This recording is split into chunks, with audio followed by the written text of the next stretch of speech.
Good morning, good afternoon, and good evening, everyone. Welcome to the third and last session of the webinar series on Biotech Innovations for Sustainable Agriculture. This activity is a build-up activity for the National Biotechnology Week organized by the DA Philippine Agriculture and Fisheries Biotechnology Program, ISAAA Inc., DA Bureau of Animal Industry, Biotech Coalition of the Philippines, and Corteva Agriscience. We now have 275 participants from the Philippines and other parts of the world. I'm Christine Tome from ISAAA Inc., and I am your moderator for this session. Thank you for joining us, and we look forward to having a fruitful discussion today.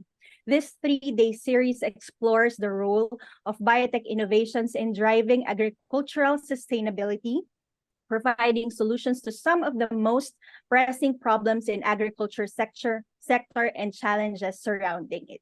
So for those who have been with us since day one, you already know our house rules. But let me just quickly go through the house rules again in case we have first-time attendees today. So this webinar will run for 2 hours and will be recorded for documentation purposes. We are also live on ISAAA Facebook page and YouTube channel and other partner pages. So if you are on those social media platforms, feel free to click on the Zoom link provided there so you can also join the discussions here on Zoom and get a copy of the certificate at the end of today's session. So make sure that you also have good internet connection so you won't miss any of the discussions. To those who are in the panel, kindly turn off your camera and keep your microphones on mute unless it is your turn to speak. We have ample time for the open forum later, so if you have questions, please use the Q&A button at the bottom of your screen for any questions and clarifications you may have. Don't forget to indicate to whom you are directing the question. You may also use the raise hand button and we will allow you to speak. At the end of our discussions, these and everyone, we will ask you to answer a post-webinar survey. This will be the basis of the issuance of your certificate of participation. Slide decks and the recording will be available on the ISAAA website next week. So if these are clear to everybody, let's start our session. To give us the opening remarks, we have Dr. Abraham Manalo. Doc Abe is a policy analyst with work on biotechnology and biosafety regulation. He obtained his doctorate in public administration from UP Diliman, where he also took his master's in statistics and in public administration, major in public policy. He is currently an assistant professor at the National College of Public Administration and Governance at UP Diliman. Doc Abe is the executive secretary of the Biotechnology Coalition of the Philippines, a nonprofit organization working for the safe and responsible use of modern biotechnology. Doc Abe, we are honored to have you today. Maraming salamat, Tin. Maraming salamat sa lahat. Ladies and gentlemen, good morning. And welcome to today's webinar, the third in a series of Biotech Innovations for a Sustainable Agriculture discussion, being brought to you by the Department of Agriculture Biotech Program Office in partnership with the Bureau of Animal Industry, the International Service for the Acquisition of Agri-Biotech Applications, Corteva Agriscience, and the Biotech Coalition of the Philippines, to which I belong. And I'm very honored to be in partnership with these illustrious organizations. As Tin has already informed us, the webinar series is a build-up activity to the much-anticipated 19th National Biotech Week in the Philippines. That will be conducted for the first time outside of Metro Manila in the sunny city of Cebu. Under its visionary theme, Empowering Innovations for Sustainable Future with Biotechnology, the National Biotech week-long celebration stands as a testament to the power of biotechnology in forging a sustainable and resilient future in our country and around the globe. It will also highlight the transformative role of biotechnology in addressing many of the most pressing challenges of our times. The 19th NBW is an opportunity for scientists, researchers, policymakers, and the general public to come together to help showcase the latest development in modern biotechnology, and help chart a course for the safe and responsible use of biotechnological solutions.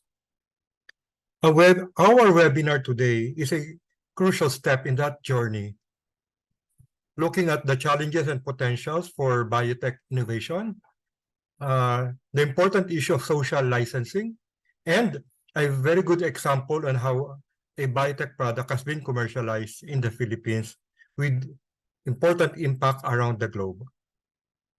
So our webinar is setting the stage where innovation and sustainability are not just buzzwords, but actionable paths that we commit to exploring and materializing our collective vision for biotechnology.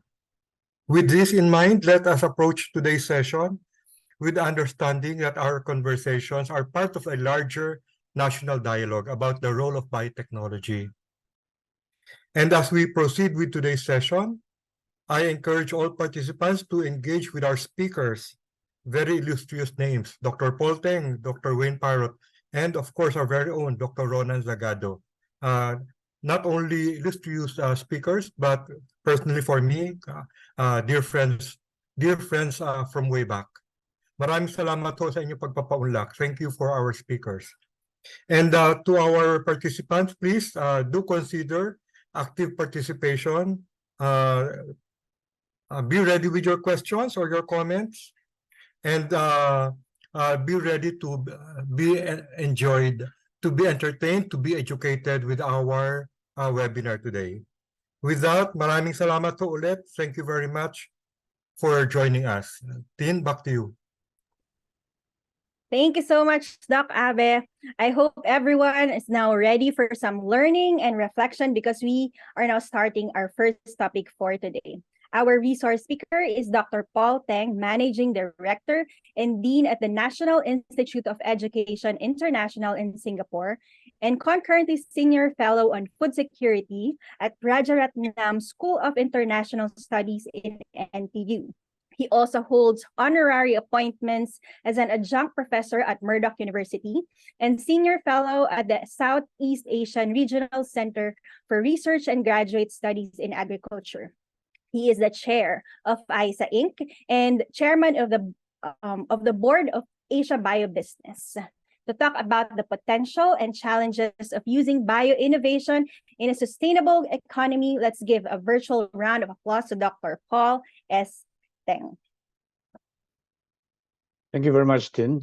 Can you see my slides and hear me? Yes, all is good. Wonderful, thank you. Well, first of all, thank you for the kind invitation to participate in this webinar series.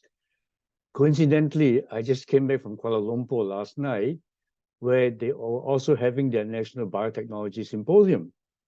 And Malaysia seems to be having a renaissance to apply biotechnology, because the symposium was opened by the Minister of Science himself. So it just shows the importance that I think ASEAN is finally waking up to the importance of biotechnology. You have heard some excellent presentations these last 2 days on biotechnology. My charge was to go beyond just biotechnology to talk about bioinnovation. Sorry, let me just... So bioinnovation is very broad and inclusive. It's more than just biotechnology. So what I'll try and cover in the next 19 minutes or so is, first of all, to kind of, scope out what we're going to talk about, especially in the context of a sustainable economy, which is the topic I was asked to address, and then the challenges that related to SDGs, bioinnovation technologies, and so on, and also share some aspects of what it takes to really make the discovery into an innovation that is widely accepted. So what are the kind of attributes of sustainable economy? I think those of us who are old enough will remember the Brundtland report, the Commission on Environment and Development back in '87, where the former Norwegian Prime Minister who chaired this committee said that sustainable development is development that meets the needs of the present without compromising the ability of future generations to meet their own needs. So very broad definition indeed. If we start unpacking what the Brundtland report says, there are several features of a sustainable economy that we can recognize, right? And for which we can see biotechnology and bio-innovations playing a role.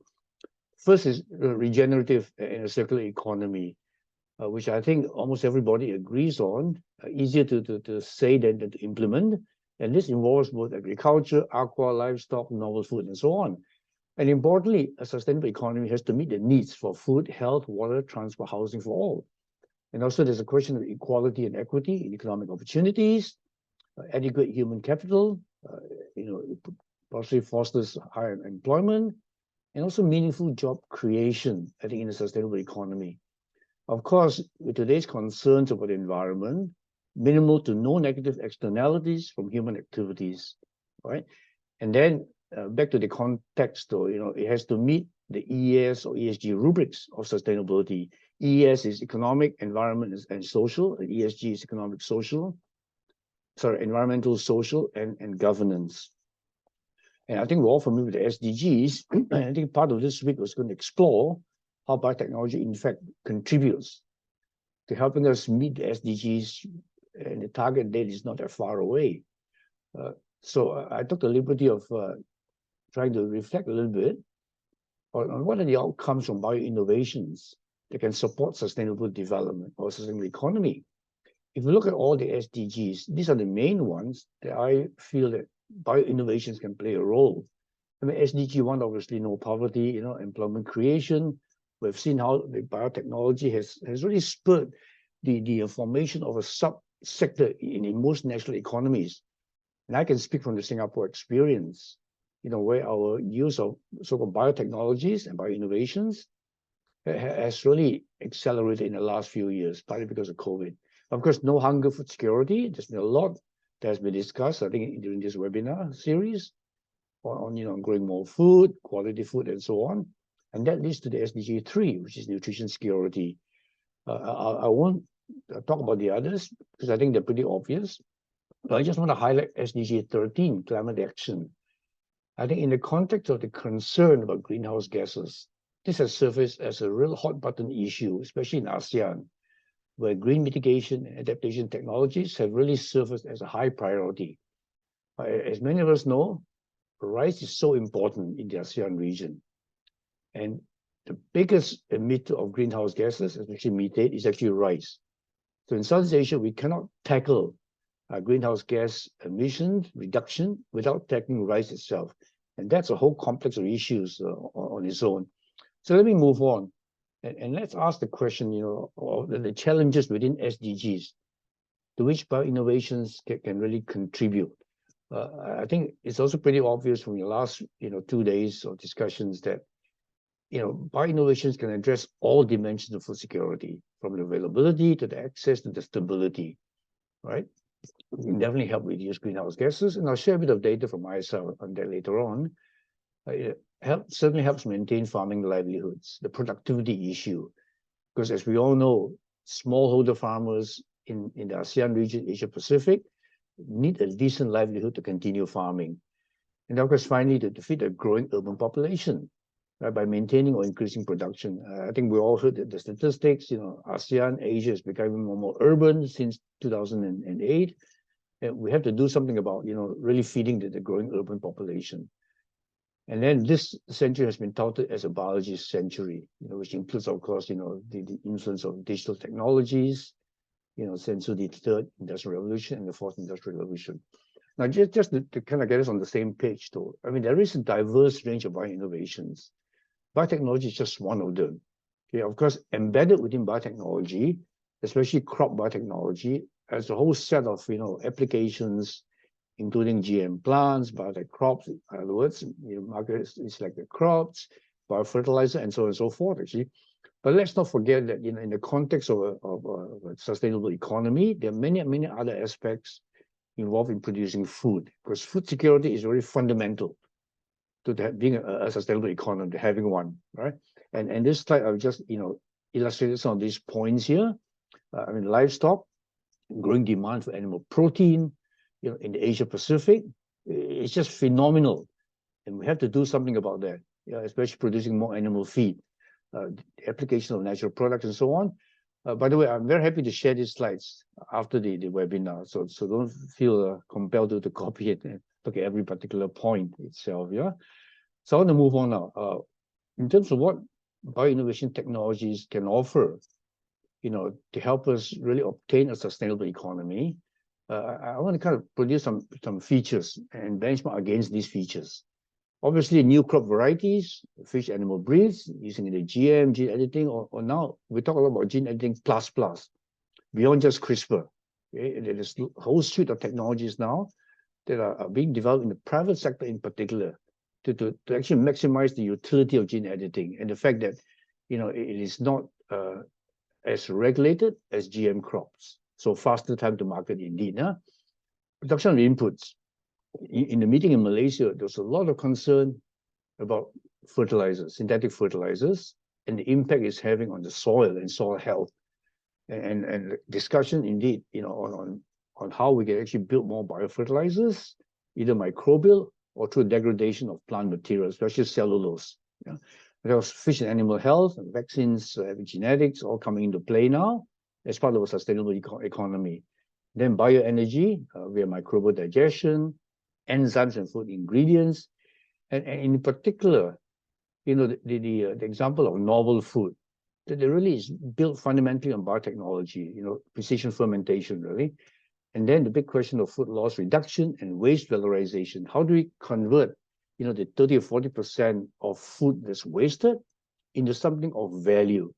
Again, embedded in that is biotechnology, whether we like it or not. And then coming lastly, circularity in this particular sector. How do we achieve that? Okay, now I'm sure you've seen this many times. Just want to use this as an example. In crop agriculture, biotechnology crops have really been playing a major role. I think we're all familiar with the figures, the adoption rate. Like the latest figures we have from ISAAA, that over 190 million hectares grown in 26 countries, and so on. Right, over 70 countries, approving GM products for food, feed, and processing. If you're not familiar with these statistics, I urge you to go into the ISAAA database where all these figures are there, right? So as I mentioned earlier, the next generation genome editing, one example is JIT, induced gene silencing. Okay? And the products are very obvious to help us grow more, also to reduce food waste and adapt to climate change, all of which are components that contribute to a sustainable economy. Just put this in, as amplification for those of you who will receive the slides. Bit of promotion here for ISAAA, I must say. Now, I mentioned the fact that, in this climate where we're very concerned, but not just about production, but about maintaining livelihoods, also trying to reduce the contribution of agriculture to greenhouse gas emission. These are just some figures from ISAAA that was done under a contract with another third party. Again, the figures speak for themselves. I think in the case of biotechnology crops, I think there's very definitive evidence to show its contribution to productivity gain, the cost of production, the economic benefits are immense, and of course, savings of CO2 emissions to the reduced use of fossil fuel, and so on and so forth. Again, I need to hurry because I'm running out of time. Now, if you look at food security, and this is a particular, important topic as an underpinning to a sustainable economy, BioInnovations, in particular biotech crops, help us accomplish all these things in food production. Surplus food production, labor-saving technology, reducing negative externalities, reducing environmental stress, helping us to cope with biotic stress, nutrition safety, trade in food, and so on, really. I'm repeating myself here, but I thought it's really important to emphasize this, to understand why and how important the work we're doing is in terms of contributions to a sustainable economy. Now, I want to spend the last few minutes of my time here to talk about innovation. Ideas, as the old expression says, are a dime a dozen. To get from discoveries and ideas to actual product, and I know the third speaker will touch a bit on that, really involves a lot of work that often is beyond the scientists and beyond the lab. Even the FAO, the Food Agriculture Organization, has gotten into this particular aspect of let's say, sustainability, that you need to promote innovations. And innovations are not innovations until they are turned into something that is widely used in practice. That's a very important distinction between the scientific discovery in the lab Even a simple, field test, right? The question of scalability. Okay? So it's important that the originators of ideas understand at the outset what is involved in moving from concept to product, how enterprises are grown, and in the end, we have indeed bio-innovation. Okay? We may have lots of interesting scientific ideas, but they're not innovations yet. Okay? So in that context, I've in the last few years, I've gotten more and more involved, in the commercialization of bioproducts. And this is very key because whether we like it or not, while government has the important role in early and late stages of commercialization, it's the private sector that's really quite key. And if we look at the movement from concept or idea all the way to let's say, growth in the marketplace, profit and market share, you have to go through so many stages, and many of them, unfortunately, require funding to do, right? And what I've tried to show in this particular slide, I know many scientists don't like to talk about money to commercialize, but this is actually very critical for us at this stage of the game. Unless we can fund startups to take ideas to fruition, we're going to see a lot of our discoveries just sitting, either on the bench or in publications without getting, further in the farmers' fields. So some of these terms may be new to some of you. I hope not to most of you. The fact that venture capital exists in today's context, it's amazing how much the private sector, through private capital, is investing now in this whole big area of agriculture technology, food technology, and fintech. That is helping us to address the key issues around the world in sustainability, especially in respect to mitigating greenhouse gases. Now, there are things called angel investors, the accelerators, public grants, and so on. Some of which are public, but most of which are in fact private sector fueled. Okay? I also want to introduce you to the fact that many discoveries don't see the light of day. Okay? Even though they might be very appealing, and this is where this slide here attempts to really depict what those of us who know a bit about investment call the valley of death, VOD. Okay, there's a valley of death that all commercializations have to go through. Okay, and many startup enterprises do not survive this valley of death, unfortunately. That's how important it is to recognize at the outset. Once you have a discovery, how do you get it out to the marketplace, to the consumer, or to the farmer, or to other stakeholders in the bigger ecosystem, right?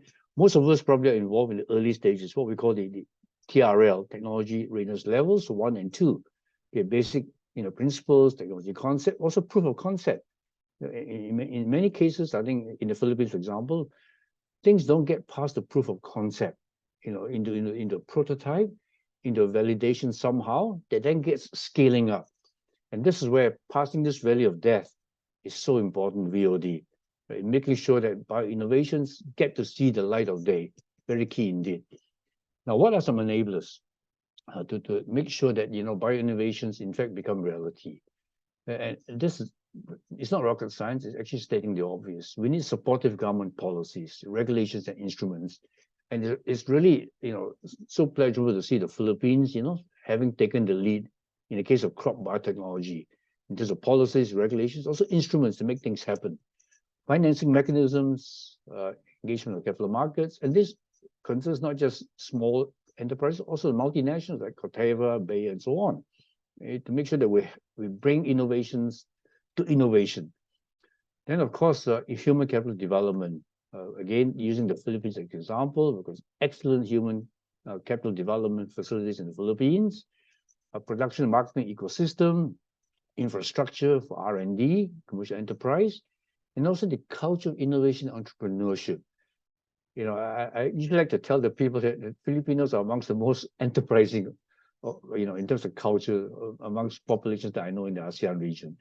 And then, of course, inclusiveness mechanism, and then finally social licensing, which Dr. Perry will talk about quite a bit. So overall, a successful agri-food innovation system requires an ecosystem in which many components function well individually, but derive synergies when working together. This is a report that we did in Asia Biobusiness for a certain government in the Middle East. Now, just to illustrate that, in Singapore, for example, in the last 5 years, we've actually grown a multi-component agri-food ecosystem. Even though Singapore is such a tiny country, only grows 10% of its own food, we try to pride ourselves that we're making headway in creating some new approaches and some new technologies to have applications overseas. Yeah, but this could not have happened without an ecosystem supporting it in terms of the different circles here show different players in the ecosystem, from multinationals, the small institutions, the education institutions, to kind of regulators, and so on. So you need an ecosystem coming together actually and being coordinated to help focus on some key priorities in bioinnovation. I'm just going to finish off here and keep within time to say that, moving forward in terms of a sustainable economy, all of us who are listening into this webinar, we have an important role to play. I think we've all heard the figures, and I don't want to share too much on the key challenges, but by 2030, it is likely that 8% of the world population will still be undernourished. And because we're such an interlinked world, what happens here within Asia, within ASEAN, will be impacted by and will impact the rest of the world, right? And the simple, arithmetic is that we need to increase food supply. I mean, different figures, 50%, 70% by 2050. So with that, I'm going to finish off and stick to my timing by sharing with you a forthcoming book where we've got 27 chapters that address all the key food security issues in Asia. And no excuses made, because Asia is where most of the world's people live, where most of the poor people are, and where, amazingly, some of the most surprising innovations are coming about from discoveries. Yeah. So I urge you to get your library to buy a copy. And the chapter authors are like IRI, for example, to write about the future of rice, World Vegetable Center, to write about the future of vegetables, livestock, ILRI, and so on, plus private entities. So with that, Maraming Salamat, thank you so much. And I think I've kept to my time. Thank you. Thank you so much, Dr. Teng, for being very mindful of your time. And that was really an interesting presentation. So if you have questions for our first topic, kindly enter them through the Q&A function at the bottom of your screen, and then we'll go through them later during the open forum. Let us now proceed to the second topic of our session, which will be discussed by Dr. Wayne Parrott. Dr. Parrott obtained his PhD in plant breeding and plant genetics from the University of Wisconsin-Madison. He joined the faculty at the University of Georgia in 1998 and is now a distinguished research professor. He conducts research on the development, use, and safety of transgenic and edited crop plants. He published over 120 journal articles in refereed publications and 15 book chapters. He served as chair of the biotechnology section of the Crop Science Society of America and of the plant section of the Society for In Vitro Biology, and is a fellow of both of these societies and of ISAAA. He is now the secretary for the American Society of Plant Biology. He has advised governments around the world on the requisites for a functional regulatory system for GM products. He also served on the task forces that developed best practice guides for GMO food and feed safety evaluation. So to talk about the concept of social license for bioinnovation, let us all welcome Dr. Wayne Parrott. Okay, well, thank you so much for that introduction, Christine, and thank you for the invitation to be here this morning. And this is not my first time speaking at the Philippine National Biotechnology Week. I just think it is phenomenal that any nation would consider biotech sufficiently important to give it a national week, and I really congratulate you for that. So I was asked to talk about the social license, and it was challenging because it's not a topic that we have given enough thought to. It's only now that we're trying to not repeat mistakes of the past, where people have not accepted technology, that we're really starting to grasp the concept of a social license. So I want to start with this graph. It's by the United States Department of Agriculture, and it is one of my absolute favorite graphs. It starts collecting data right after World War II ended. And what you see on the one hand is the yield in the past 75 years and the inputs in agriculture. And notice that we really are not using more inputs than we were at the end of World War II, but our yield has just about tripled. And that is just an amazing scientific accomplishment to get more for less. It is what sustainability is all about. And our challenge then, as we go forward, is to continue to increase the yield, but not increase the inputs. In part, we have done this through having better agronomic technology, our crop protection chemicals, our equipment, and so forth. But a big part, perhaps the biggest part of this whole thing has been genetic improvement, both conventional improvement and biotech improvement. Without that, we would never, ever have achieved these yield gains. But some types of this genetic improvement have simply not been appreciated by the public at large. And you can see the rejection, sometimes very creatively. You can see the rejection that this technology has obtained despite the big opportunities for sustainability and economic development, like Paul just talked about before me. So what causes technology rejection? And more than legal permission is needed. Just because something is legal to do does not automatically make it okay to do. We really need to have community approval for the products and the activities that we do. And it is this community approval that is called the social license. And if we're going to operate successfully and launch technologies that are going to help our society, we have to have a social license, something that was pretty much ignored in the past. So what is the social license? And it's considered to have 3 stages to it. It's a process that you have to go through to obtain it. You have to have legitimacy. And by legitimacy, that means that what you're doing is according to social customs, the culture, the norms of the region that you're operating in. And if you're legitimate, it's going to lead to credibility. And credibility, I think, can best be explained as transparency, that you do not hide what you're doing. You're always explaining what you're doing, why you're doing it. And thirdly, then, if you continue being transparent, you will eventually earn trust and social license. And the trust stage also means that what you say you are doing has to match what you're actually doing. There can be no hypocrisy in what you do. Now, what these 3 stages have in common is the need for communication.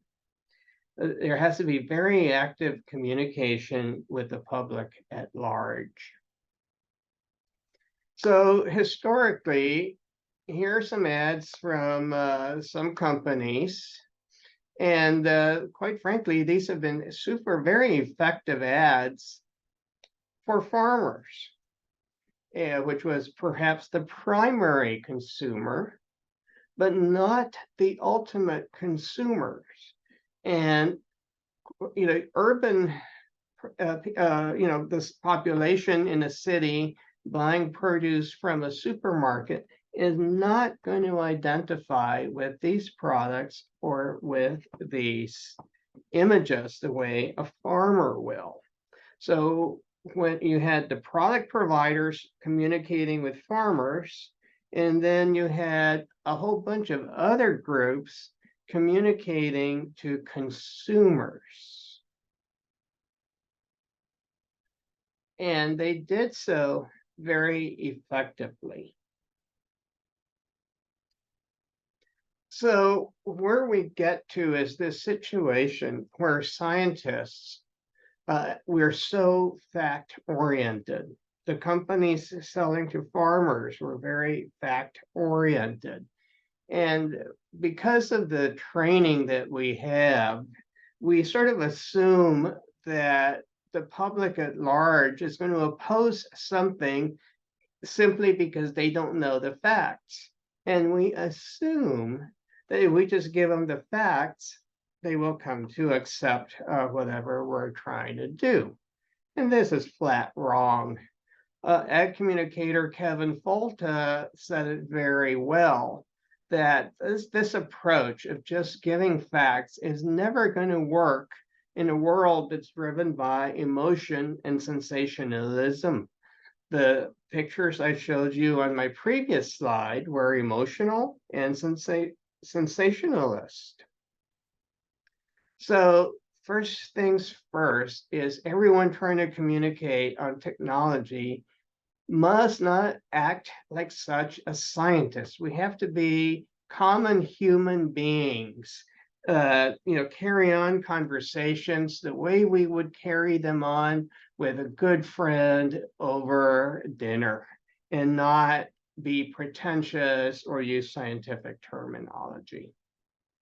So communicating facts is not nearly enough.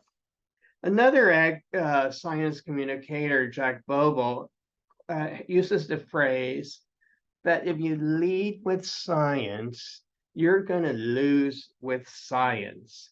And the reason is that shared values are much, much more effective at earning trust from your audience than just giving facts out. Maha is a colleague of mine, also a very effective communicator, and she recently published Things We Did Wrong and Should Not Repeat. And she, I think, did a really great job of getting some effective points. She mentions that we must be honestly communicating.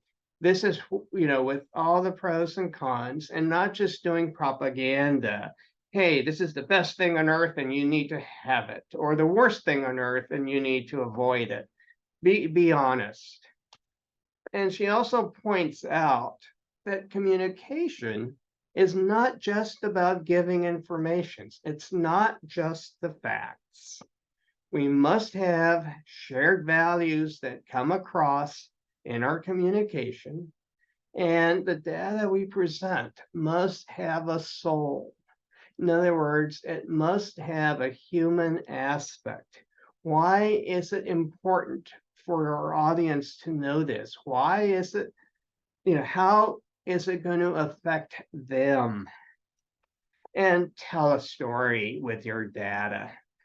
It's been said that as a scientist, our ability to tell our story has become as important to our careers as knowing how to design experiments.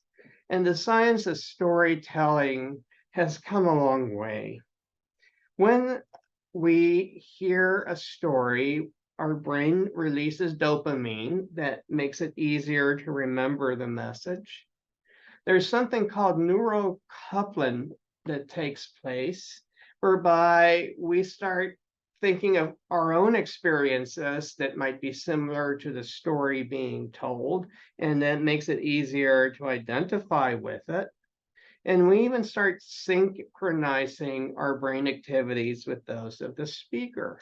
The net result is that we connect people with an emotional level, means they're going to trust us more. And people are more receptive then. They lower their defenses to hear things different from what they're used to hearing.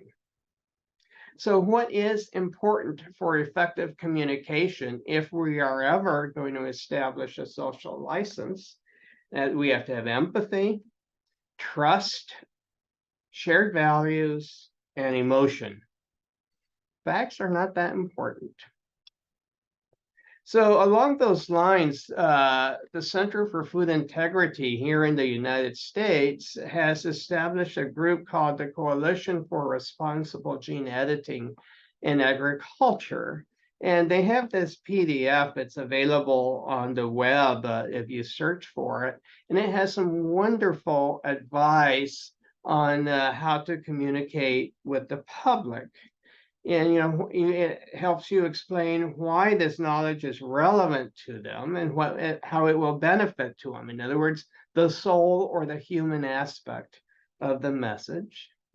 And again, how to get your shared values and generate trust with the audience you're trying to reach. Along with that, we have come up with what's called a framework for responsible use of gene editing in agriculture. This is a really new effort. If you want to see how new this effort is, this was released just a few days ago. But what this talks about, it's really a code of conduct.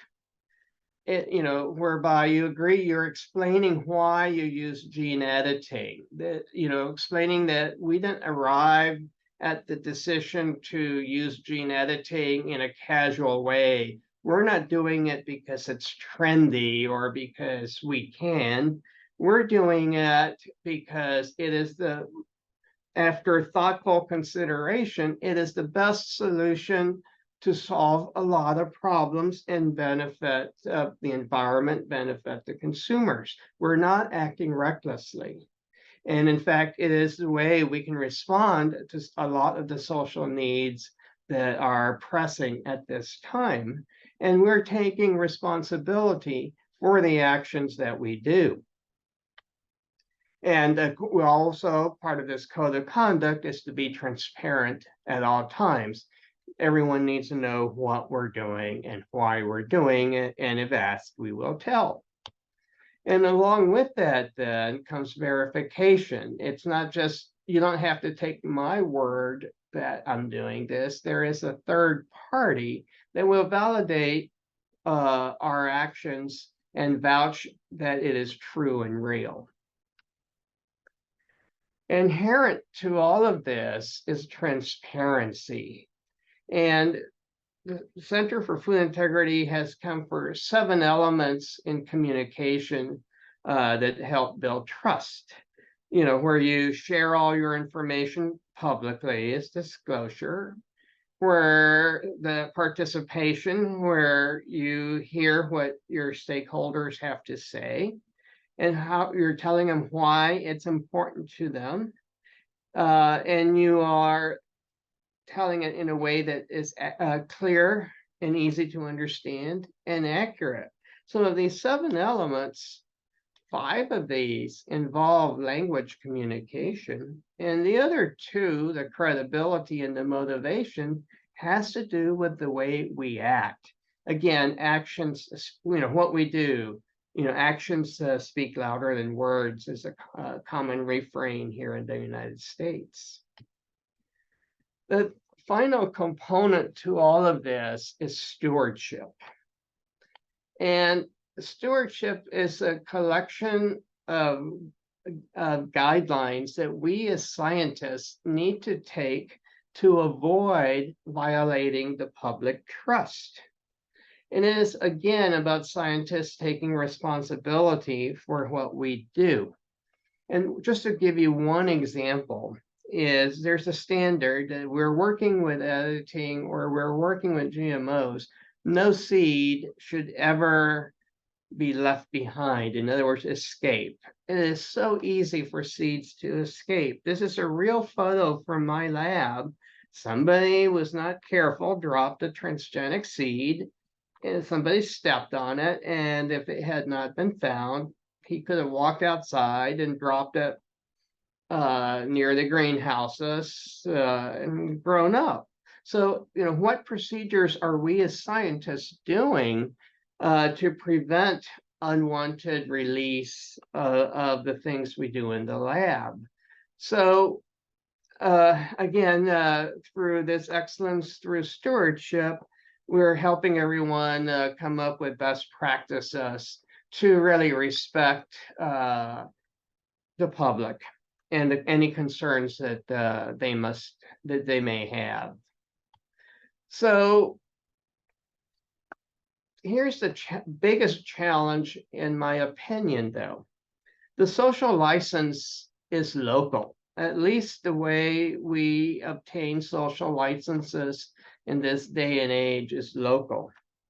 But the players are global, and that's a problem that we need to overcome. Just to give you a couple of examples, here's the Stop Golden Rice Network. It's a regional network composed of more than 30 organizations across Asia, a huge area. Or this is a photo of the destruction of the golden rice trials that took place in the Philippines 10 years ago. And that was funded by the Swedish, the group that organized this was funded by the Swedish International Development Cooperation Agency. That group received almost $500,000 over 6 years, and 100,000 for the year that this destruction took place.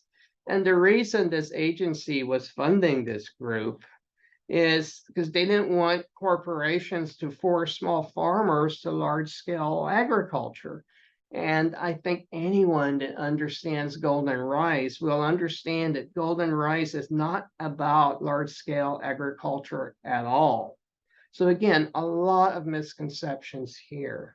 So the challenge that I want to leave all of you with is, how do we go from a local social license to a global one? What are the, can you define the communication strategies that we have to employ in order to get global social licenses? I think that is the immediate major challenge that we face. And I also think that with social media, we have unprecedented opportunities to pull this off. So that's your homework, all of you who are listening. So with that, I will stop and really thank you for your attention. And again, congratulations on having a Biotechnology Week. Thank you, Dr. Parrott. Again, everyone, please place your questions in the Q&A box. And now let's proceed to the last and final talk this morning. Dr. Ronan Zagado is the Chief Science Research Specialist and lead of the Golden Rice Program of the Department of Agriculture, Philippine Rice Research Institute. His fields of specialization include science communication, technology transfer and deployment, stakeholder engagement, and advocacy. He earned his PhD degree in Media Studies from the University of Adelaide, South Australia, MS in Development Communication with a cognate in Community Development from the University of the Philippines, Los Baños, and BS in Development Communication, major in Development Journalism from Central Mindanao University. To discuss about catalyzing a sustainable delivery system for golden rice, we are happy to have you today, Dr. Ronan Zagado. Hi, good morning. A pleasant morning to everyone. It's good to be participating in this conversation. So what I'm going to do is to share with you a local narrative of how a biotech product, particularly golden rice, has been put into use. And as you have known already, we got the biosafety permit for the commercial propagations of golden rice in July of 2021. So it's barely around 2 years that we've done our deployment work. So my topic focuses on catalyzing a sustainable delivery system for golden rice.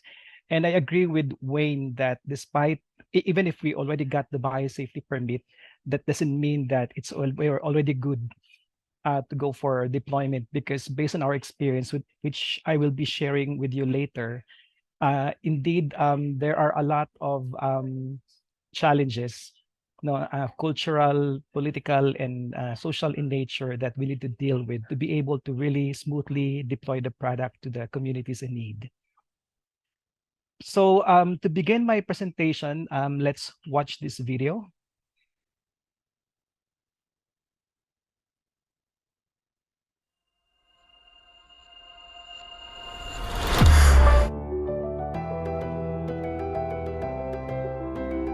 The golden rice journey in the Philippines has not been without challenges, but it has arrived where it has now through concerted efforts of all stakeholders.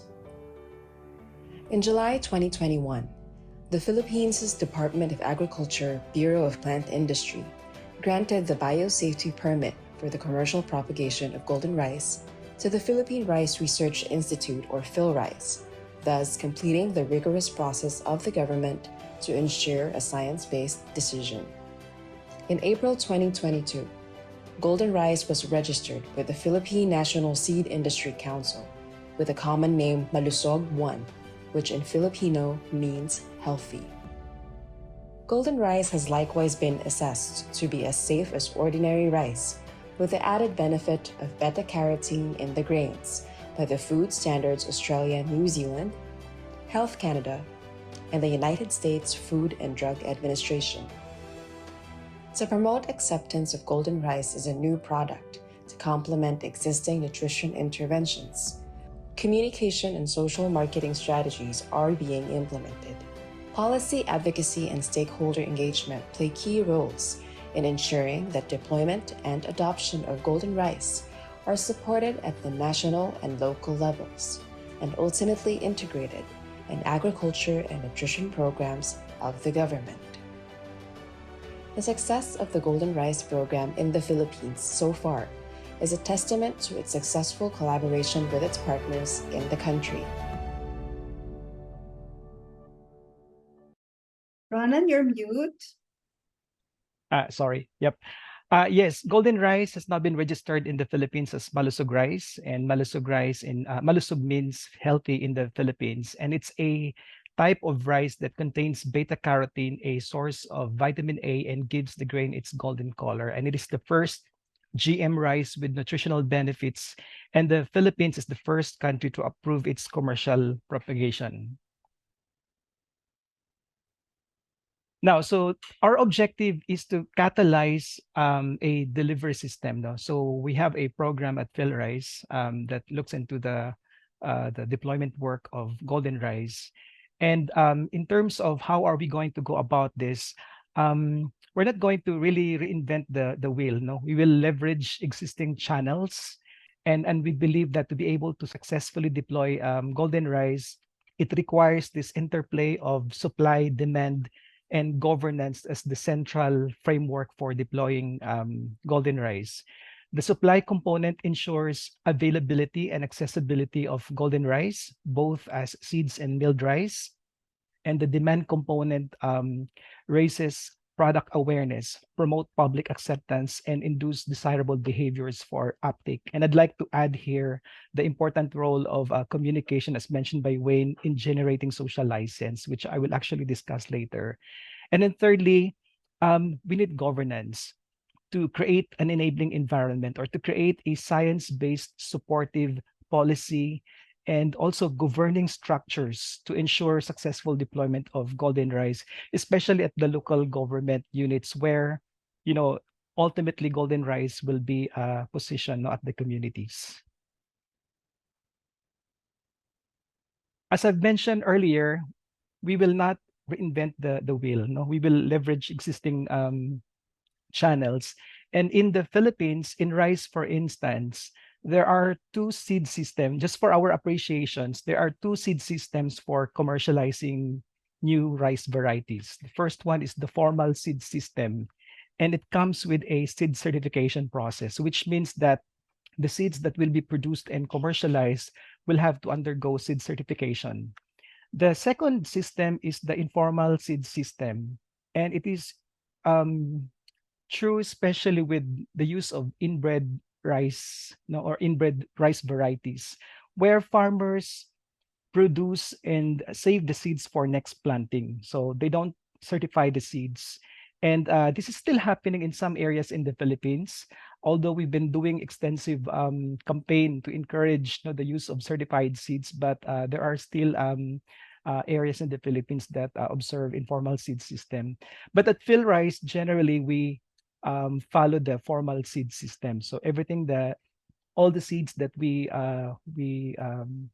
commercialize, no, we sell, we promote, have to be certified. However, since golden rice has a unique characteristic, no, it has this yellow color. The National Seed Industry Council is trying to come up with a new seed certification guideline specific for golden rice, and it is currently being finalized by the National Seed Industry Council, and therefore we are not yet operating in full swing product commercialization. So we're still operating in a pilot scale deployment, aimed at promoting the product still. Now, in terms of how do we intend to roll out the product, we're looking at two pathways. The first one, of course, is the market-driven approach. So again, eventually, golden rice will enter into the existing market channels. No, so here we will strategically position Malusog rice in existing rice market channels. And at the moment, we're doing value chain analysis and consumer retailer acceptability, doing some marketing and promotion, and also product and recipe development. But ultimately, again, as mentioned earlier, golden rice was really designed to address a particular nutrition problem, especially vitamin A deficiency, and it has been donated by the inventors for humanitarian purposes. So we want to direct golden rice into that directions, and we call this the program-based approach. Here, we will tap existing nutrition programs, including agriculture and nutrition programs. So again, there are already existing programs. However, based on the data of the DOST Food and Nutrition Council, despite the fact that there are already successful nutrition programs, there are still populations that have been missed out. And this is where golden rice can help as an additional tool in the basket of interventions. So we want to integrate golden rice into the existing programs. So here it requires a lot of partnerships and policy lobbying, especially with the local government unit. And we're looking at contract growing here as the mode of production. Now, let me tackle one by one each component of our strategies. No? So in terms of ensuring supply, this is the process. No? So we've done already the biosafety regulatory review. We got the permit in July of 2021. And the next step that we've done is the varietal registration of golden rice. So we already have one variety of Malusog rice registered with the National Seed Industry Council, and we intend to register 5 more, or we'll see if they're currently doing multi-location trial. We'll see their field performance, and we're gathering their agronomic data which is necessary for the varietal registrations, and we'll see if they perform well. If the 5 golden rice lines perform well, then we will register them. But that's the plan. So after varietal registrations, then we will produce the seed, no? And as you can see in this slide, the seed increase is being done by the breeding institutions. And then the other seed classes, such as the nucleus, breeder, foundation, and registered, this is being done by PhilRice. And please note that to produce each seed class, it would require 1 cropping season or 3 to 4 cropping seasons. So our estimate is that it would take around 4 to 5 cropping seasons, not including the production of certified seeds, before it can ultimately reach the farmer, for commercial planting. Okay, so as I've mentioned earlier, again, we're still awaiting for the seed certification guideline to be finalized, and therefore we are still at the seed testing stage, and we're using high quality seeds from PhilRice. It was also mentioned by Wayne earlier, the importance of stewardship. So we also make sure that we have stewardship plan in place to ensure product purity, product integrity, and traceability, manage critical control points, and establish mitigating measures. And then especially the main product of PhilRice is really seeds. So we make sure that the seeds that we produce is really of high quality. So we make sure that we have all the protocols, SOPs that are anchored on existing quality standards in place at Pilrice. And again, the seed certification guideline that is being done by NSIC, no, BBI NSIC, that also, I would say, a part of the stewardship. And then at Pilrice, we have this seed-to-seed information system to ensure traceability. And then before we distribute, no, or prior to seed transfer and utilization, we also make sure that we do briefing and training to our farm workers or stakeholders. So we are now on our third planting of golden rice. So golden rice is currently cultivated in 10 regions and 18 provinces in the country. And it performs similar, no, to the popular varieties. Our farmers can attest that it uses the same crop management practices and inputs. And therefore, you know, a lot of people would ask us about the price. So it's ultimately the same as popular varieties.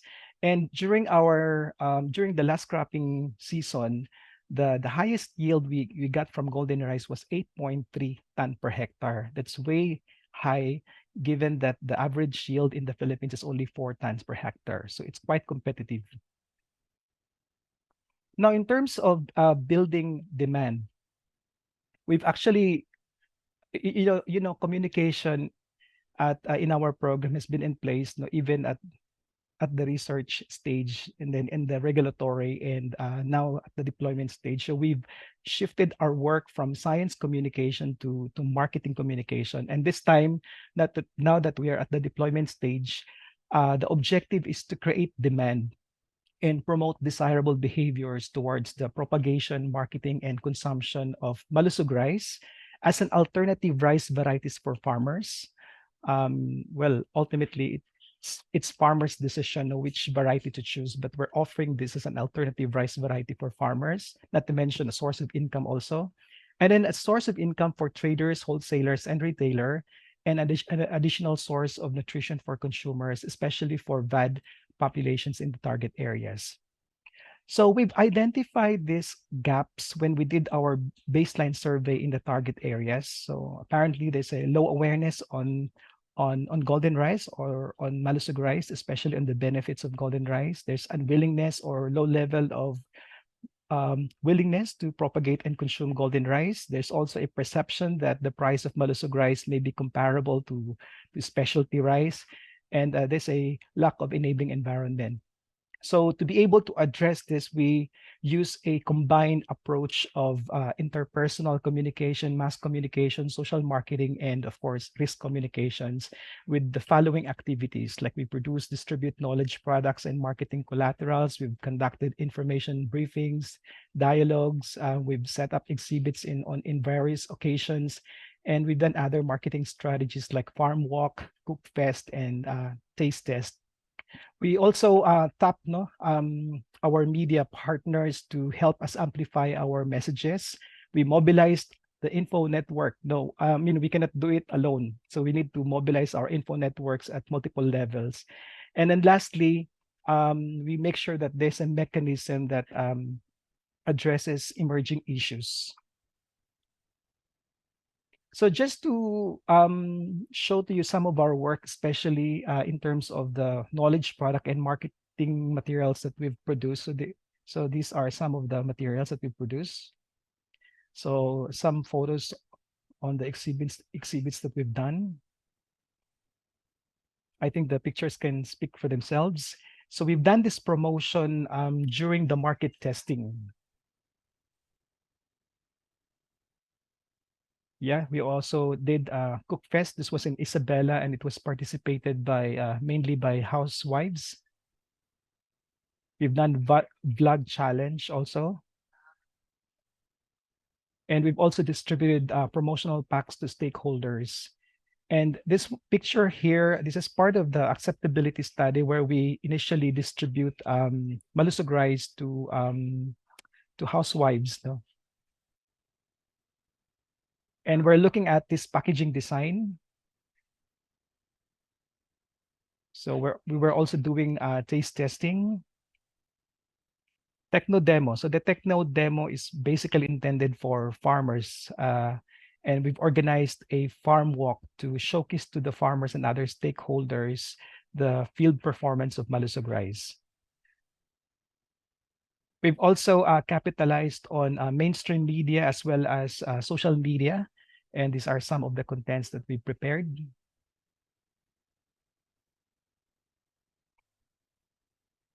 Yep. So this was the baseline that I was talking about earlier. When we did this, we've interviewed 1,400 farmers, and they didn't know about golden rice during the time. So there was low awareness. But the good thing is that there's interest. After we've introduced golden rice through a video presentations, yeah, we've also done briefing, actual briefing. Then they were very appreciative. They're very excited of golden rice. And these are some of the things that actually they remember, about golden rice. They think that golden rice is a good quality rice. It's safe for human consumption. Golden rice has improved nutritional quality. It's good for pregnant and lactating women. And we can really say that communication is very important, in raising awareness. And not only that, we've probed further and asked them in terms of their willingness to plant, willingness to consume, willingness to sell, willingness to integrate golden rice to their programs. And as you can see, the figures are quite impressive. They're very interested. So this is also to show to you our initial result on the acceptability study that we've done, especially this is in Catanduanes. And these are their statements. Now, they like it and they said that it's like an ordinary rice in terms of taste, cooking quality, and aroma. The yellow colored rice is not an issue. Children actually liked it and they are willing to buy Malusog rice when it becomes available to the market. And when we asked them of their of how much can they buy golden rice, they said around 20 to 50 pesos per kilogram. And we actually gave them 5 kilogram each household, and that lasted them 2 to 14 days. And they said that they will use Malusog rice as an alternative to their table rice and serve it as much. Now, in terms of governance, in creating enabling environment, our works focus here on establishing structure and multi-level processes. Example, the formation of technical working group at the national, local level, and also tapping counterpart committees.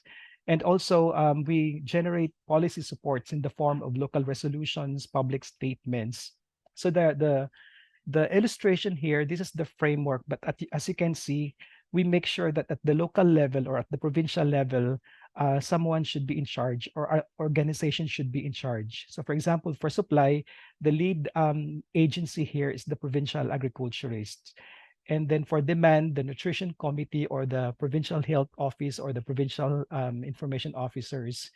And then for governance, of course, the governors and the mayor. And this, in the case for Catanduanes, governor released an executive order to make sure that there's a people working or trying to localize the deployment of golden rice in the province. And also we are trying to lobby the integration of Malusog rice into the existing programs. So we've done this already with PPAN. So golden rice now, which is a product of biofortification, is now being integrated into the PPAN, or the Philippine Plan of Actions for Nutrition. And we've also talked with DOS Department of Science and Welfare Development, and they've actually included golden rice in their guidelines, guidelines for their supplemental feeding program. So golden rice is now included, so they can now procure golden rice as part of their supplemental feeding program. And our talk with NFA is ongoing for the integration of Malusog rice into their buffer stocks. Creating an environment or enabling environment requires stakeholder engagement. So we've done all these stakeholder engagements in the form of briefings, courtesy calls, dialogues, conferences, symposia, seminar, webinars, orientations, meeting, and other activities. And for this year, we've actually conducted this 294 stakeholder engagement, reaching out to 8,000 farmers. And apparently, as can you notice, in the profile, we've reached out mostly in the intermediaries, no, particularly the policymakers. And we've produced the following outputs: 22 resolutions, legislative resolutions issued in 22 provinces and municipalities, 9 institutional policies issued, 25 statement of supports, 15 buyback arrangement. No, the local government units are the one buying the produce of farmers for their nutrition programs. And interestingly, some of our partners also initiated activities like Cook Fest and what's that? I couldn't read it. Feeding programs. Yep. Another important aspect in stakeholder engagement is that we should have a mechanism in place, no, a risk communication in place to manage expectations, public queries, and some emerging issues. So at PhilRise, we make sure that we have risk communication in place, especially in managing public inquiries, and also some urgent situations. So we have this in place to really make sure that we manage, whatever issues with our stakeholders and to ensure that we keep our relationship with them. So this is my second to the last slide, just to share with you some challenges and the actions that we've taken. First is the first challenge is really to ensure how to ensure pure and high quality seeds. As I've mentioned earlier, we have a stewardship protocol, but we just really have to strictly implement that. And we're glad that the BPI NSIC is also coming up with a seed certification guideline specific for golden rice. So there's an additional parameter there that ensures that the seeds indeed is golden rice by ensuring that it's the yellow one. So that's in place. And then this high demand. No, there's a high demand, but we have low supply of seeds yet because, as I've mentioned, we're still in the process of seed multiplications. So what we've done is we prioritize areas with high incidence of malnutrition or vitamin A deficiency. And also, there are ordinances that prohibit GMOs. Not that we are against organic, but yeah, some LGUs, they prohibit GMOs. So it requires a lot of I think conversations to discuss that both can actually coexist. So what we've done, and we've also reviewed the organic law, and it actually says there that all we need to do is just to do zoning. So we have to clarify with the LGUs that we have to clarify the LGUs, the areas designated solely for organic farmings, and we avoid having golden rice cultivated in those areas with prohibitions on the cultivation of GMOs. So again, even in our target areas, there are still communities, or outside our target areas, there is still low awareness on the benefits of rice. So we just have to intensify or do more active information campaigns on the benefits of Malusog rice in the target areas.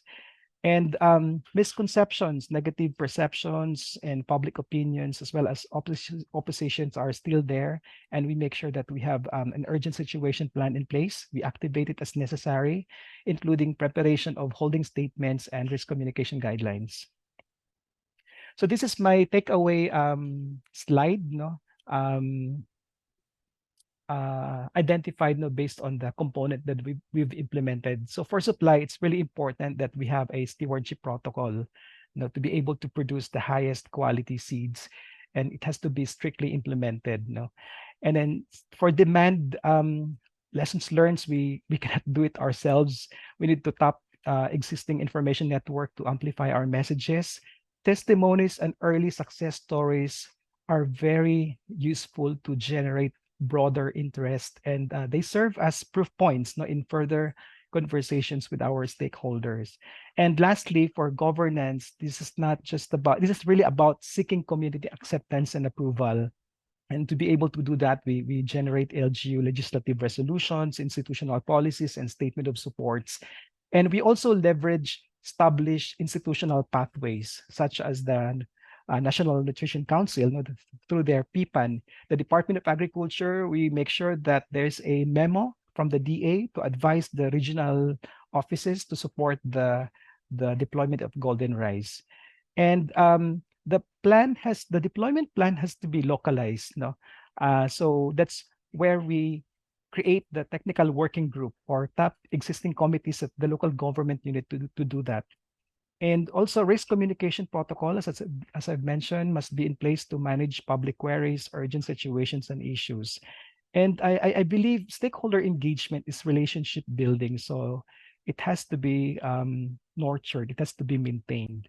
And I think that's the key to ensuring that we successfully deploy the product. So I think that ends my presentation. Thank you very much. Thank you so much, Sir Ronan. I'm sure everybody is now ready for our open forum. So speakers, please turn on your camera so we can put you on spotlight. To those who already sent their questions on the Q&A box, keep them coming. And those who place their questions on the chat box, please copy your questions and transfer them into the Q&A box. To those who are on social media, now is your chance to transfer here on Zoom. There's a link there going to this Zoom room. So here you can raise your questions. So let's start answering some of the questions here in the chat box. From Dr. Pachauri, I think this is for Dr. Teng. What's the difference between bioinnovation and biofortification? Well, fundamentally, biofortification can take different forms, but that's just a new, let's say, discovery or invention, right? It's not an innovation until it gets applied and benefits either the consumer or the farmer, basically. So innovation is not an innovation, right? Until it's at a beneficiary in the end. And that's where we have to go through a whole process of regulatory approval, social licensing, and so on and so forth, yeah? That will be my short answer, yeah. Thank you. Thank you, Dr. Teng. Dr. Pachauri is really an active attendee today. He has another question about GMOs. How can you say that GMOs are safe when recent studies not conducted by Monsanto show a direct link to breast cancer from glyphosate? I think Dr. Parrott can answer that question. Okay, I can try. First of all, glyphosate has been used in agriculture since I believe the 70s or 80s. It was used in agriculture for long before there were any GMOs around. So it is not correct to equate GMOs and glyphosate use. Secondly, if he has seen a study that shows a direct link to breast cancer, I would love to see it because I have not seen it.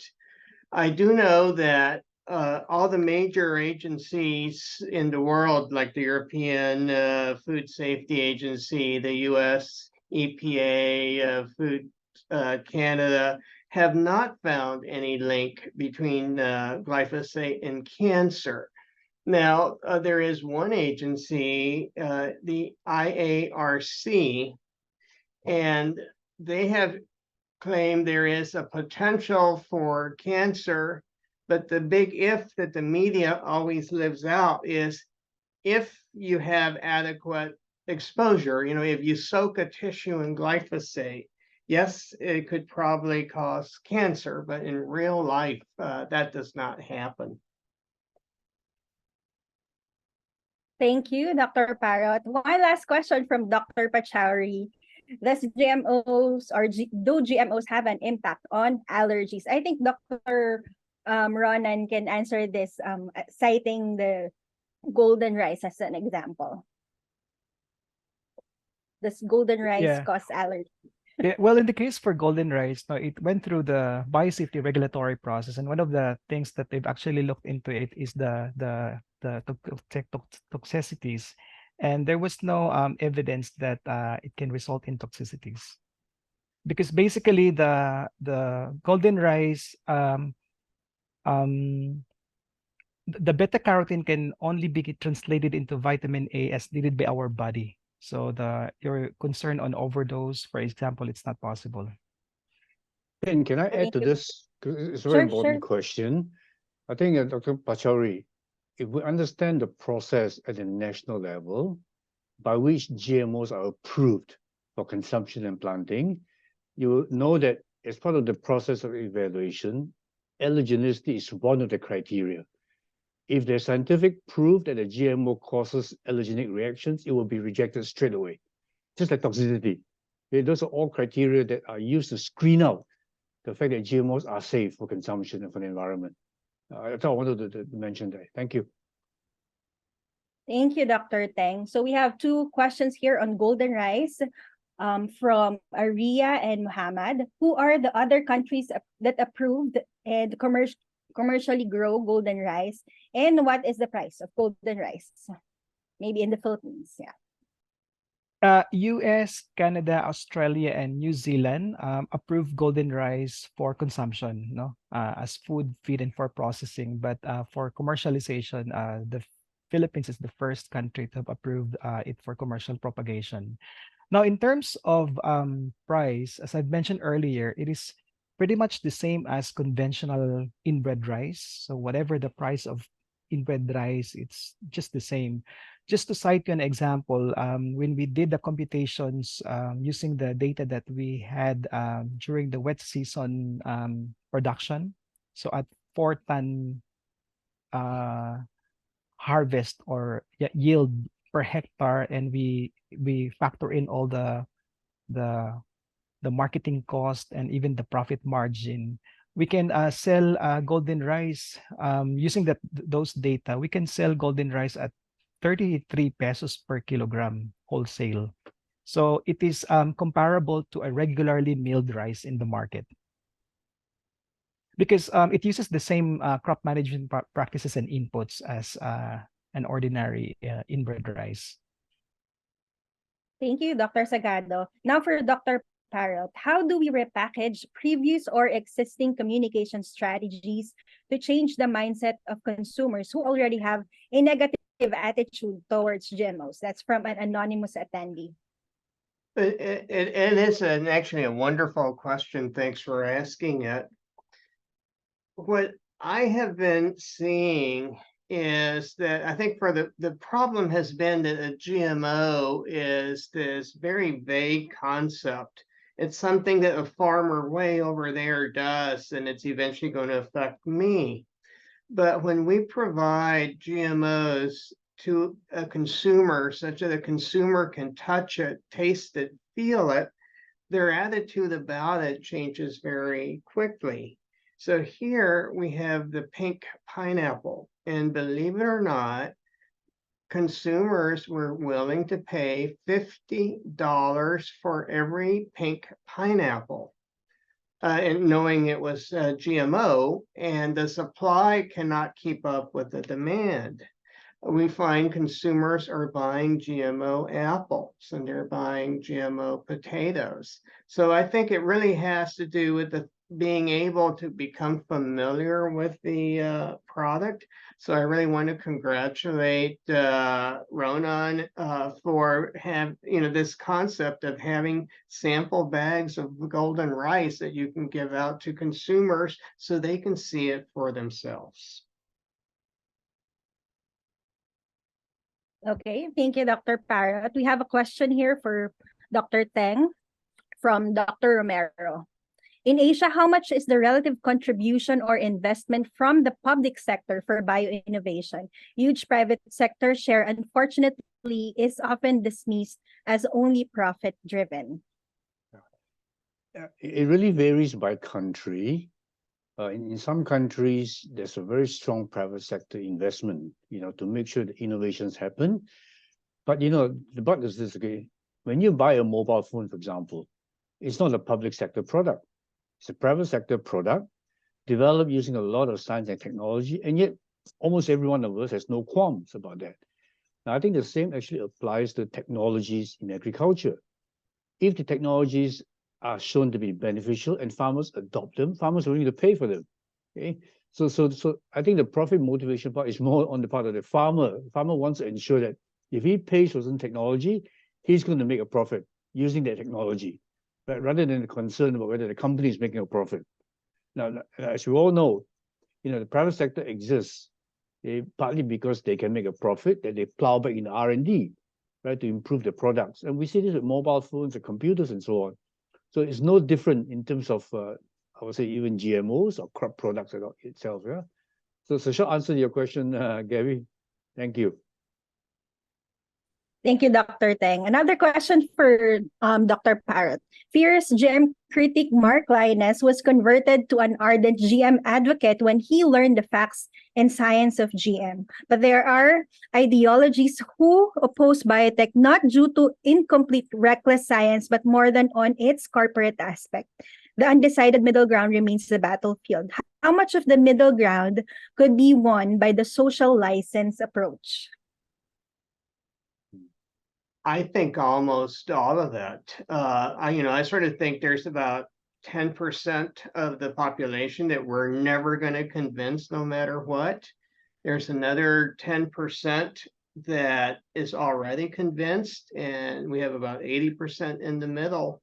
And again, it's not about the facts, it's about being able to identify and knowing what's in it for them and trusting the messenger. They'll come over. Okay. Thank you, Dr. Parrott. Now, a question for Dr. Zagado. As far as I know, the Supreme Court issued a writ petition to stop golden rice and BT eggplant. What about the present situation?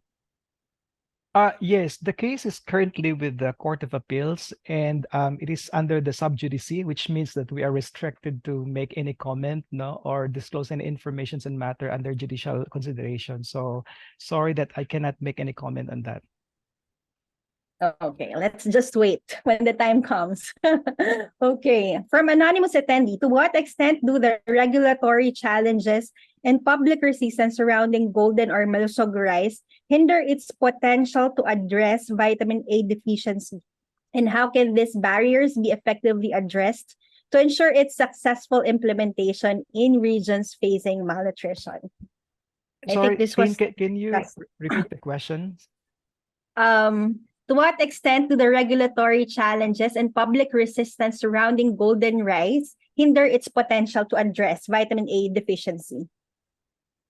Yeah, so that's really our challenge, because there are still oppositions. We just have to deal with it, and really, well, it's not the oppositors, or that we are dealing with at the moment, but really we're working with the communities. Now we're explaining to them about golden rice. After all, they are our intended beneficiaries, and based on our experience, and we've actually also monitored the narratives, especially on media or on social media. There's already lesser traction on the oppositions, and we're glad that the communities now are more open now to accepting golden rice, and that's actually our experience on the ground. There has been a great interest in golden rice, so we are really just hoping that we can continue our work. So we have some legal challenges, but we trust that, and we believe in the technology. And in fact, if you interview our farmers and even our consumers, they say a lot about the good benefit of malusog rice. So we're really hoping the way we design the program in the next 5 years, that's really targeting producing the rice requirement for the households at risk of vitamin A deficiency. And based on the DOST FNRI data, we have a prevalence rate of vitamin A deficiency at 15.5%. That's around 2 million of our household at risk of vitamin A deficiency. And we're really just hoping that we can address whatever legal, social problems that we have, so that we can really, create an impact, based on the design of the program. Thank you, Dr. Sagada. We see raised hands here, and we'll allow them to talk. The first one is Richelle Rabara. Please introduce yourself, your affiliation, and then tell us to whom are you going to raise the question.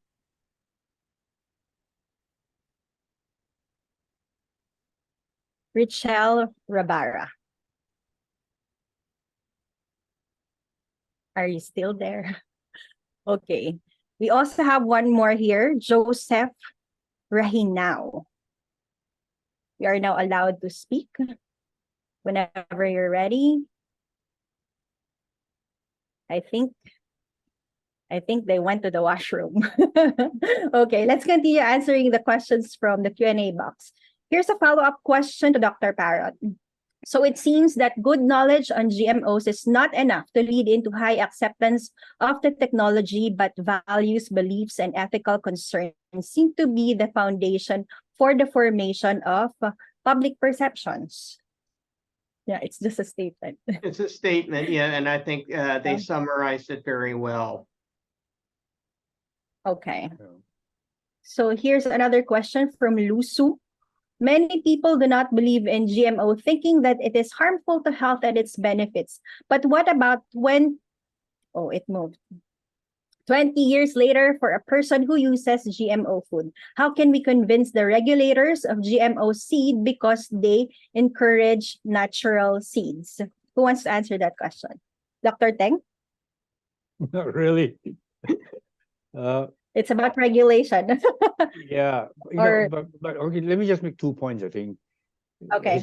As he correctly points out, after more than 20 years, in fact, of approving and deploying and eating GMOs, there is no proven case at all, of any, let's say, concerns, that have surfaced. That's one thing I would to mention. Now, the other is that, there are already countries that want to approve GMOs. They have the regulatory system in place to do so, right? More than 28 countries, worldwide, roughly.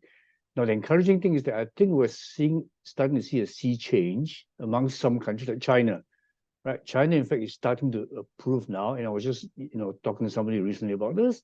They're hoping that early next year, they will actually be planting GMO maize in the field. Now it's all experimental. So there is a sea change going on because of all the demands to produce more food, sustainably, stably, and so on. Yeah. So yeah, I think the convincing comes, by the need, to actually benefit from having GMOs with certain traits that can help us, produce more food, buff against climate change, and so on. Really. Over. Thank you, Dr. Teng. For Dr. Sagado, this is from Ms. Emelita Torino. Is there any possibility that seeds of golden rice be readily available to farmers in very low cost if fill rice will be ready for use or for mass planting? Low cost of seeds. Yes, definitely. No, it's the same as inbred rice. So whatever the cost, for example, for registered seeds or certified seeds, will basically just the same. Now, in terms of, as I've mentioned earlier, we are not really yet at the commercial level. We are not yet selling, for example, at field rice because we are still awaiting the seed certification guideline, which means that golden rice at the moment cannot be certified seeds. So what we're doing, we're still at the so-called seed testing stage. No, we have golden rice cultivated in areas using high quality seeds from field rice. It's really for techno demo purposes or for promotion purposes. But eventually, as soon as the seed certification guideline will be approved, then we will start commercializing the golden rice. Thank you. Another question for Dr. Parrot. If not causing such problems in health, why the Coca-Cola and other companies are limiting the use of food products with glyphosate traces in such crop products? That's the first question. Another question, you are a plant breeder. How do you see the future of conventional breeding and biotechnology to accelerate food production? Yeah, I will not comment on the first question because I'm not familiar with that situation at all, so it would not be appropriate to comment with it. But plant breeding is essential. I mentioned that almost 3 times increase in productivity, in large part due to plant breeding. Conventional plant breeders have been increasing yields 1 or 2% per year over the long term. And the best biotech trait that you have is only as good as your conventional breeder. So the conventional breeders are always going to be developing the great traits, the great varieties that have high yield potential and stress tolerance, climate resiliency, pest and stress resistance, and then the biotech traits are what are going to make it extra special. So the two really complement each other very well. But without the plant breeding in place, the biotech would not get us very far. Thank you, Dr. Parrott. We have a lot of questions on golden rice, so I think we could ask them to go to the website of golden rice. Dr. Sagado, can you promote any material that they could go to answer these questions, because we do not have enough time to answer all of this?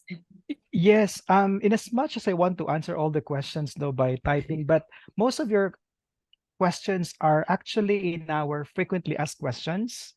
It's readily available in our web page. So if you can just visit the PhilRice website, there's a page there where you can see the frequently asked questions.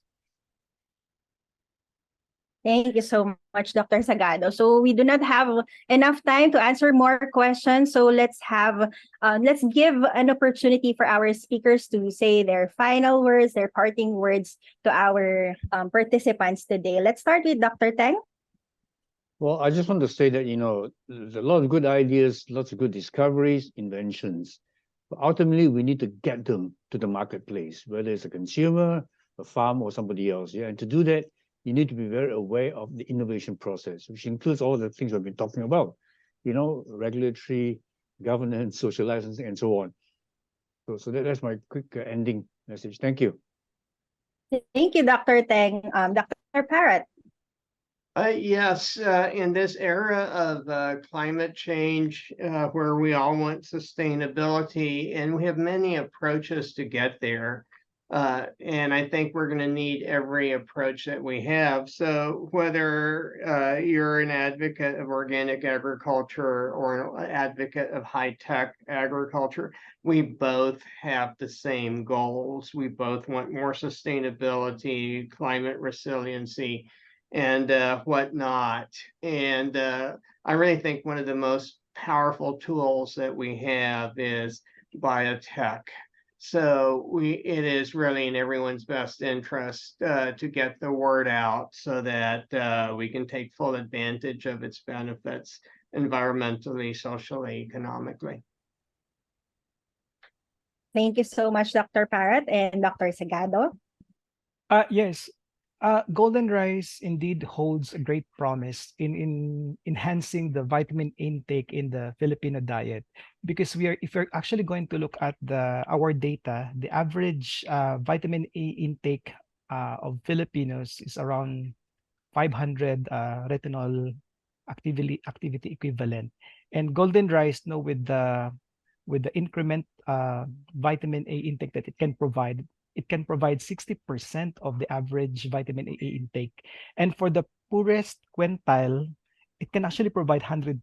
So it's highly promising. So I really hope that this gets into the community in need as soon as possible, because this is really promising. I can just can't wait to know the impact that it can create to our communities, especially those that are vulnerable to vitamin A deficiency. Thank you so much. Let's give another round of virtual applause to our speakers who generously shared their experiences and expertise for today's session. Okay, so for today, we took a deep dive into bioinnovations in agri-food systems. Dr. Teng defined what a sustainable economy is, which is characterized by development that meets the needs of the present without compromising the ability of future generations to meet their own needs. Bioinnovations can contribute to the attainment of the key SDGs by addressing all dimensions of food security, reduction of greenhouse gas emissions, maintaining farming livelihoods, and feeding a growing urban population. Dr. Teng reminded us that each of us has an important role to play in attaining a sustainable economy. Dr. Parrott talked about social license in the context of bioinnovation. He reminded us that communicating does not just focus on the facts. That's not enough, and we need effective communication. And this happens when there are shared values, soul, and stories. These efforts will lead to community approval based on legitimacy, credibility, and trust. So it is important to learn the facts, but the facts are not enough. And social license is local, but the players are global. We have an assignment from him. And we also heard updates from Golden Rice, a very promising bio-innovation in the Philippines. Dr. Sagado shared their strategies for facilitating an enabling environment for Golden Rice through establishment of structure and multi-level processes for policy support, integration into agri-nutrition, and stakeholder engagement.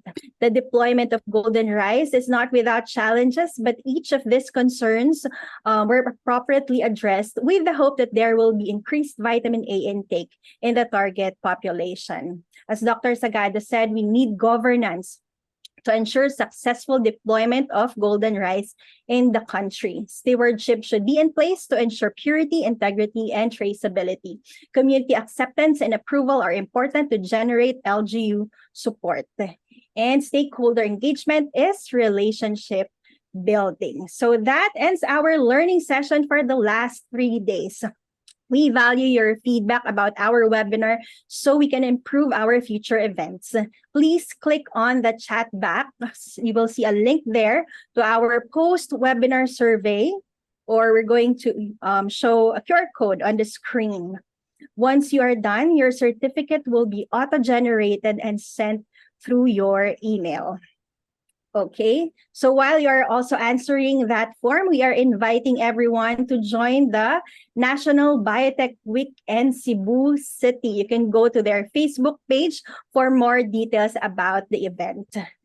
And to cap off our webinar series, let's hear a message from one of our organizers, Dr. Antonio Alfonso, Asia Pacific Regulatory Program Leader of Corteva Agriscience.